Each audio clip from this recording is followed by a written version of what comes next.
మత్తయి సువార్త 8వ అధ్యాయం. ఆయన ఆ కొండ మీద నుండి దిగి వచ్చినప్పుడు బహుజన సమూహములు ఆయనను వెంబడించెను. ఇదిగో కుష్ఠరోగి వచ్చి ఆయనకు మ్రొక్కి, ప్రభువా, నీకిష్టమైతే నన్ను శుద్ధినిగా చేయగలవనెను. అందుకు ఆయన చెయ్యి చాపి వాణ్ణి ముట్టి, నాకిష్టమే, నీవు శుద్ధుడువు కమ్మని చెప్పగా తక్షణమే వాని కుష్ఠరోగము శుద్ధి ఆయను. అప్పుడు యేసు ఎవరితోనూ ఏమీ చెప్పకు సుమి, కానీ నీవు వెళ్ళి వారికి సాక్షార్థమై నీ దేహమును యాజకునికి కనబరుచుకొని మోషే నియమించిన కానుక సమర్పించమని వానితో చెప్పెను. ఆయన కపెర్నహూములో ప్రవేశించినప్పుడు ఒక శతాధిపతి ఆయన యొద్దకు వచ్చి, ప్రభువా, నా దాసుడు పక్షవాయువుతో మిగులు బాధపడుచు ఇంట్లో పడి ఉన్నాడని చెప్పి ఆయనను వేడుకొనెను. యేసు, నేను వచ్చి వాణ్ణి స్వస్థపరచదునని అతనితో చెప్పగా, ఆ శతాధిపతి, ప్రభువా, నీవు నా ఇంటిలోనికి వచ్చుటకు నేను పాత్రుడను కాను. నీవు మాట మాత్రం సెలవిమ్ము, అప్పుడు నా దాసుడు స్వస్థపరచబడును. నేను కూడా అధికారమునకు లోబడిన వాడును. నా చేతి క్రింద సైనికులున్నారు. నేను ఒకని పొమ్మంటే పోవును, ఒకని రమ్మంటే వచ్చును. నా దాసుని ఈ పని చేయమంటే చేయునని ఉత్తరమిచ్చెను. యేసు ఈ మాట విని ఆశ్చర్యపడి వెంట వచ్చుచున్న వారిని చూచి, ఇశ్రాయేలులో ఎవనికైనను నేనింత విశ్వాసం ఉన్నట్టు చూడలేదని నిశ్చయముగా మీతో చెప్పుచున్నాను. అనేకులు తూర్పు నుండి పడమటి నుండి వచ్చి అబ్రహాముతో కూడాను, ఇస్సాకుతో కూడాను, యాకోబుతో కూడాను పరలోక రాజ్యమందు కూర్చుందురు గాని రాజ్య సంబంధులు వెలుపటి చీకటిలోనికి త్రోయబడుదురు. అక్కడ ఏడ్పును పండ్లు కొరుకుటయు నుండునని మీతో చెప్పుచున్నానెను. అంతటా యేసు, ఇక వెళ్ళుము, నీవు విశ్వసించిన ప్రకారం నీకు అవునుగాక అని శతాధిపతితో చెప్పాను. ఆ గడియలోనే అతని దాసుడు స్వస్థత నొందెను. తరువాత యేసు పేతురింటిలో ప్రవేశించి జ్వరముతో పడియున్న అతని అత్తను చూచి ఆమె చెయ్యి ముట్టగా జ్వరం ఆమెను విడిచెను. అంతటా ఆమె లేచి ఆయనకు ఉపచారము చేయసాగెను. సాయంకాలం అయినప్పుడు జనులు దెయ్యములు పట్టిన అనేకులను ఆయన యొద్దకు తీసుకుని వచ్చిరి.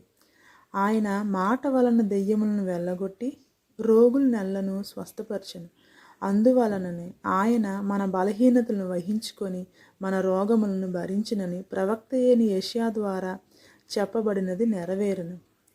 యేసు తన యొద్దనున్న జనసమూహమును చూచి అద్దరికి వెళ్ళవలనని ఆజ్ఞాపించెను. అంతటా ఒక శాస్త్రి, బోధకుడా, నీవెక్కడికి వెళ్ళినను నేను నీ వెంట వచ్చేదనని అతనితో చెప్పెను. అందుకు యేసు, నక్కలకు బొరియలను ఆకాశ పక్షులకు నివాసములను కలవు గాని మనుష్య కుమారునికి తలవాల్చుటకైనను స్థలము లేదని అతనితో చెప్పెను. శిష్యులలో మరియొకడు, ప్రభువా, నేను మొదట వెళ్ళి నా తండ్రిని పాతిపెట్టుటకు నాకు సెలవిమ్మని ఆయనను అడుగగా, యేసు అతనిని చూచి, నన్ను వెంబడించుము, మృతులు తమ మృతులను పాతిపెట్టుకొననిమ్మని చెప్పెను. ఆయన దోణి ఎక్కినప్పుడు ఆయన శిష్యులు ఆయన వెంట వెళ్ళిరి. అంతటా సముద్రము మీద తుఫాను లేచినందున ఆ దోణి అలల చేత కప్పబడెను. అప్పుడు ఆయన నిద్రించుచుండగా వారు ఆయన యొద్దకు వచ్చి, ప్రభువా, నశించిపోవచ్చున్నాము, మమ్మును రక్షించమని చెప్పి ఆయనను లేపిరి. అందుకు ఆయన, అల్ప విశ్వాసులారా, ఎందుకు భయపడుచున్నారని వారితో చెప్పి లేచి గాలిని సముద్రమును గద్దింపగా మిక్కిలి నిమ్మలమాయెను.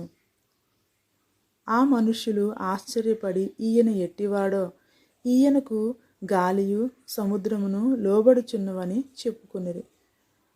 ఆయన అద్దరినున్న గదరేనీయుల దేశము చేరగా దెయ్యములు పట్టిన 2 మనుష్యులు సమాధులలో నుండి బయలుదేరి ఆయనకు ముందుగా వచ్చిరి.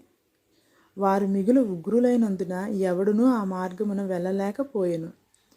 వారు, ఇదిగో, దేవుని కుమారుడా, నీతో మాకేమి, కాలము రాకమునిపే మమ్మను బాధించుటకు ఇక్కడికి వచ్చితివా అని కేకలు వేసిరి. వారికి దూరమున గొప్ప పందుల మంద మేయుచుండగా ఆ దెయ్యములు, నీవు మమ్మను వెళ్ళగొట్టిన ఎడల ఆ పందుల మందలోనికి పోనిమ్మని ఆయనను వేడుకొనెను. ఆయన వాటిని పొమ్మనగానే అవి ఆ మనుషులను వదిలిపెట్టి ఆ పందులలోనికి పోయెను. ఇదిగో ఆ మందంతయు ప్రపాతము నుండి సముద్రములోనికి వడిగా పరిగెత్తుకొని పోయి నీళ్లలో పడి చచ్చెను. వాటిని మేపుచున్న వారు పారిపోయి పట్టణములోనికి వెళ్ళి జరిగిన కార్యములన్నయూ దెయ్యములు పట్టిన వారి సంగతియు తెలిపిరి.